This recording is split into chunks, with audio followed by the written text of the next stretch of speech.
બુદ્ધિને લઈને શા માટે આરામ કરવાનો? કેટલી સરસ ભગવાને આપણને બુદ્ધિ આપી છે, તો એને ગંદી કરવાની. કપડા ઉપર થોડો પણ મેલ જામી જાય તો સાફ કરી દે છે, ચહેરા પર ડાઘ પડી જાય તો સાફ કરી દે છે. હવે આત્મા ઉપર મેલ આવી ગયો, આત્મા બીજાના વિચારોથી ગંદી થઈ ગઈ, તો કોને સાફ કરવી પડશે? કોને સાફ કરવી પડશે? બીજા કરશે કે આપણે? ચલો 2 દિવસ ગંદી થઈ ગઈ, 3 દિવસ ચિંતન કરી, 3 દિવસ ગંદી થઈ ગઈ, અઠવાડિયું ગંદી થઈ ગઈ, પણ પછી બી તો ગંદી જ રાખીશું કે સાફ કરીશું? ગમશે શરીરમાં રહેવાનું? આત્માને ગમશે? પછી છોડવાનું બધું શું કામ પકડીને રાખ્યું છે? તો કેટલા દિવસ તો પકડીને રાખ્યું અને પછી છોડવાનું? છેવટે છોડવું તો પડે છે. 8 દિવસ રાખ્યું, 10 દિવસ રાખ્યું, તો જે આપણી આત્મા તેમાં કમજોર બનશે કે શક્તિશાળી બનશે? કેવી બની જશે? કમજોર બની જશે ને?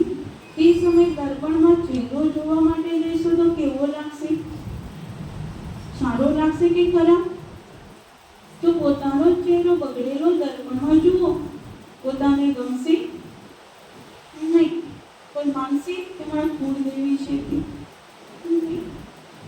એટલે હું શિવની શક્તિ છું તો છું જ, એ બધા મારા ભક્ત છે, એમની પાસે જ્ઞાન નથી, એ ચૈતન્ય મૂર્તિ નથી, હું ચૈતન્ય મૂર્તિ છું, મારે બધાનું કલ્યાણ કરવાનું છે. તો કોઈ અપશબ્દ બોલે છે, કઈ પણ પોતાનું કર્મ કરે છે, તો કહીએ છીએ જો કરેગા સો પાએગા. એ પોતે કર્મ કરે છે તો કર્મનું ફળ કોને મળશે? તેમને મળશે. એના ભાગીદાર આપણે નથી, પણ આપણે દુઃખ લઈ લીધું તો એ કર્મમાં ભાગ કોને પાડી દીધો? અડધો ભાગ એમનો બની જશે, અડધો કોનો બની જશે? આપણો બની જશે. હિસ્સો બની ગયો ને, હિસાબ કિતાબ બની ગયા ને, તો તે સમયે આપણે સામ સામે દુઃખના હિસાબ કિતાબ બની ગયા. એ આપણો પાઠ બની ગયો, એવો આપણે ડ્રામા બનાવી દીધો, આત્માની અંદર બનાવી ગયો, તો ફરી પાછું શું આવશે? તે જ આવશે. જેવું કર્મ બનાવીશું એવું ફરી પાછું આપણી અંદર આવી જશે. તો દુઃખનું સીન બનાવવું છે કે સુખનું સીન બનાવવું છે? શું ઈચ્છીએ છીએ આપણે? શું જોવા ઈચ્છીએ છીએ? દુઃખ કે સુખ? હા, શું ઈચ્છીએ છીએ? સુખ ઈચ્છીએ છીએ ને? તો દુઃખ કોને લીધું? ક્યાંથી લીધું? કેટલું લઈ લીધું? કેટલું બીજાને આપી દીધું? અત્યાર સુધી શું શું કરી લીધું? અને પછી કઈશું દુઃખના પહાડ આવી ગયા. મારી પાસે આટલું બધું દુઃખ છે, બધાને વર્ણન કરી દઈશું. તો દુઃખનું વર્ણન કરવું તે સારું છે કે ખરાબ?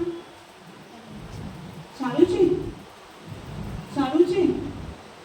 બીજાને દુઃખનું વર્ણન કરવું, જ્યાં સુધી અંદરથી નહીં કહીશું ત્યાં સુધી શાંતિ થશે નહીં.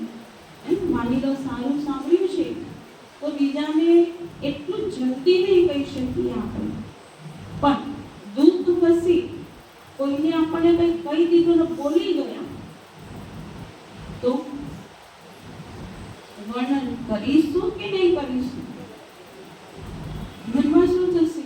એ ક્યારે હું કોઈને સંભળાવું? અંદર થોડીક વાર રાખ્યું હશે તો પણ કોને સંભળાવું એ યાદ કરીશું. આને સંભળાવું, આને સંભળાવું, પછી આને સંભળાવું, એ યાદ કરી અને સંભળાવવા માટે જઈશું. પછી એ બીજાને સંભળાવશે, બીજા ત્રીજાને સંભળાવશે. તો દુઃખ વધશે કે ઘટશે? એ દુઃખના વાઇબ્રેશન, દુઃખના કિરણો કોની પાસે આવશે? કોની પાસે આવશે? આપણી પાસે આવશે. તો હવે આજથી તે પાક્કું કરવાનું છે કે દુઃખ લેવાનો નથી. કોણ કોણ પાક્કું કરશે?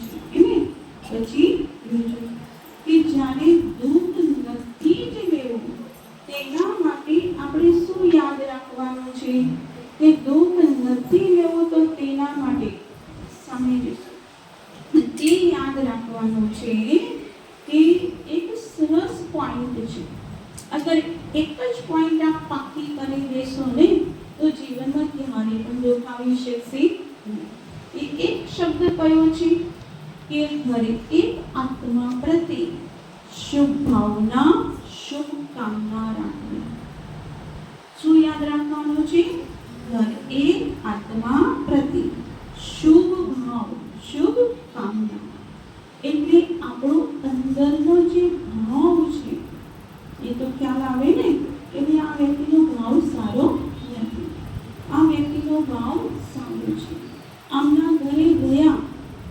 પણ દેખાઈ ગયું કે આમનો બરાબર ભાવ નતો એમને અમને કંઈ પૂછ્યું પણ નહીં એટલે પાછા આવી ગયા ત્યાં જવાનું ગમશે નહીં તો જેની પાસે કોઈ ભાવ નથી એમના ઘરે જવાનું ગમશે એ સાથે વાતચીત કરવાનું ગમશે બેસવાનું ગમશે નહીં તો ભાવ એટલે શું આપણી કિંમત એને કોઈ સારી વસ્તુ હોય ક્વોલિટી વાળી તો એની કિંમત શું હોય વધુ હોય અને જે ભેળસેળ વાળી વસ્તુ હોય તો એની કિંમત શું હોય ઓછી હવે આપણી અંદર તો કોઈ ભેળસેળ રાખવાનો નથી અશુદ્ધતા આપણી અંદર રાખવાની નથી તો આપણી આત્માના વિચારો કેવા થઈ ગયા છે સાચા અને ક્વોલિટી વાળા વિચારો થઈ ગયા છે તો સાચા સારા અને ક્વોલિટી વાળા વિચારો અંદર બુદ્ધિમાં છે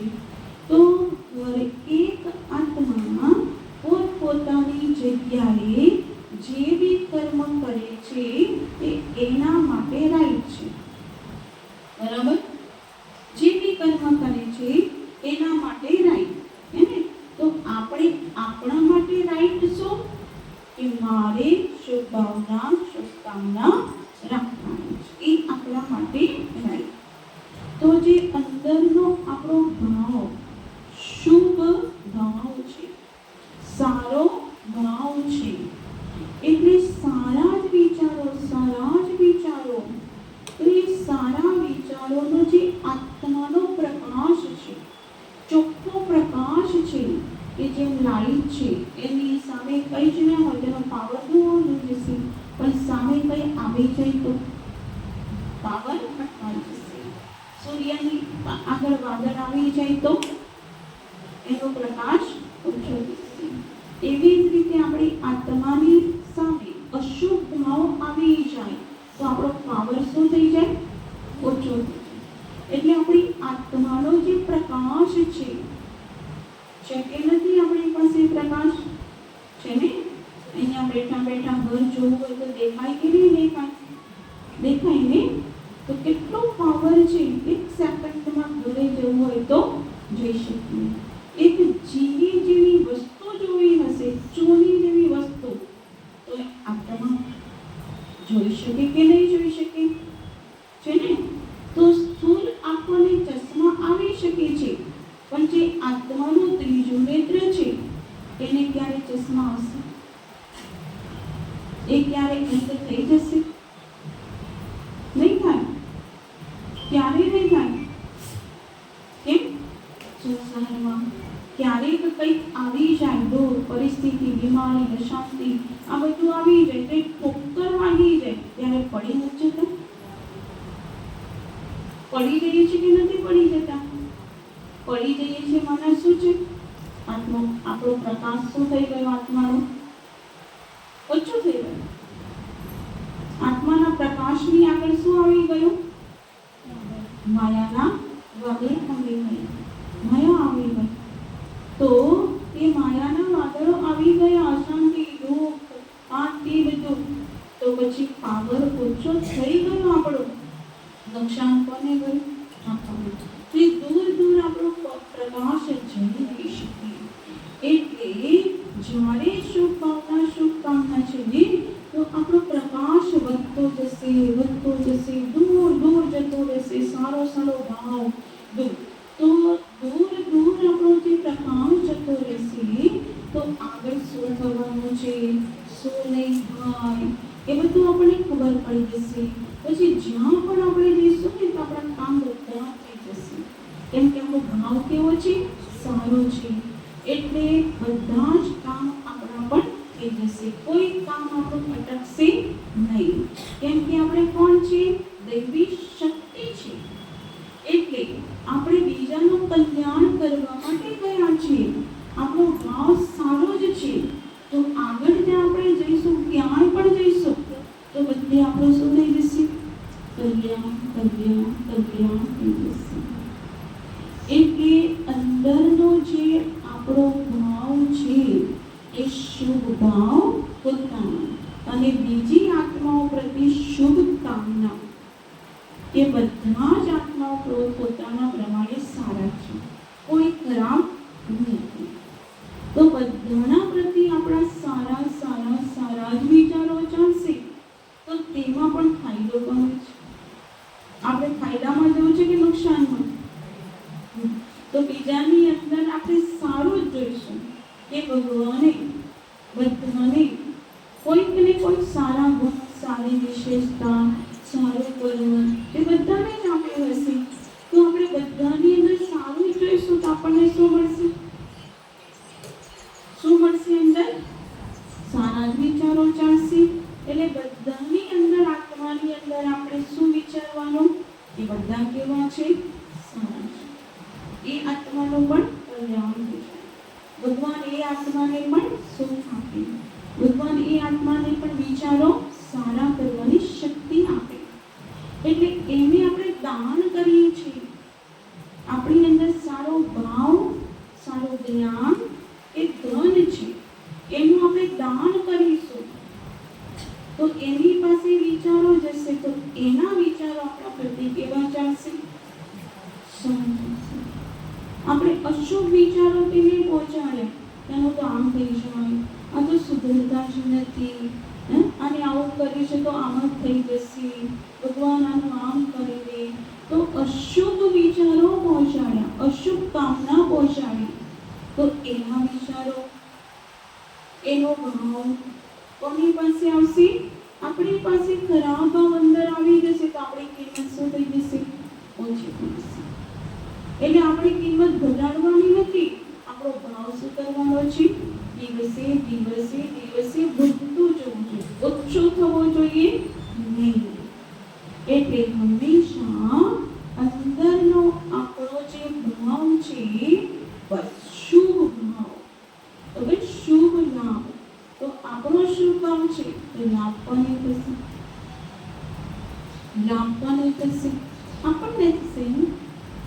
તો શુભ કામના રાખવાની બધા પ્રત્યે. કોઈ કેવા પણ છે, મૂર્તિ બનીને અહીંયાથી જવાનું છે, એટલે અહીંયાથી તે પાકું કરીને જવાનું છે, હું મારા ઘરે જઈશ, મારું ઘર મંદિર છે અને અહીંયાથી હું મૂર્તિ બનીને જાઉં છું, આત્માનો દીપક સળગાવી દીધો છે, હવે હું શુભ ભાવના, શુભ કામનાની એક વરદાની મૂર્ત બનીને જવાની છું.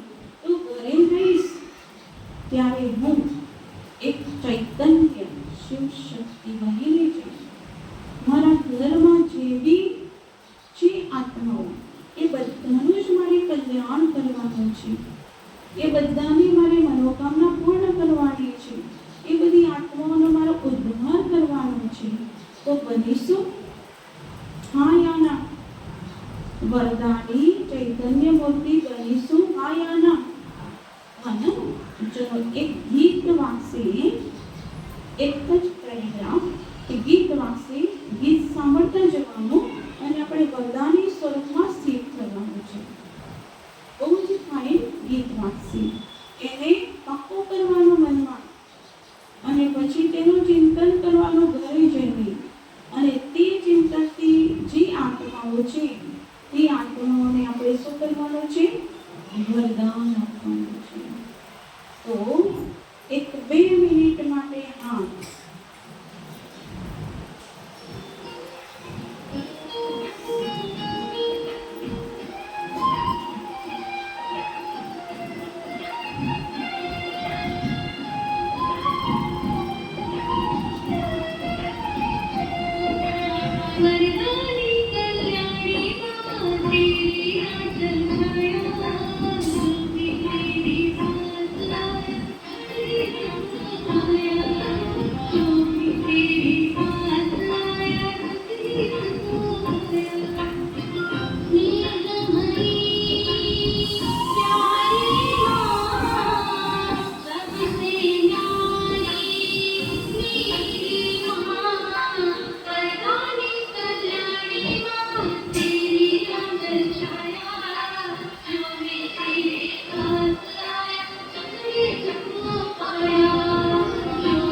બરાબર ને? જે બી આપણી પાસે આ બધા શું લઈને જાય? શું લઈને જાય? સુખ। वरदानी कल्याणी माँ जो भी तेरे पास आए वो क्या पाए? सुख ही सुख पाए। तो બધાને આપણે શું આપવાનું છે? સુખ આપવાનું છે। તો એ સુખ આપવા માટે સજ્જા માટે સમજવાનું કે આપણે શિવની શક્તિ છે।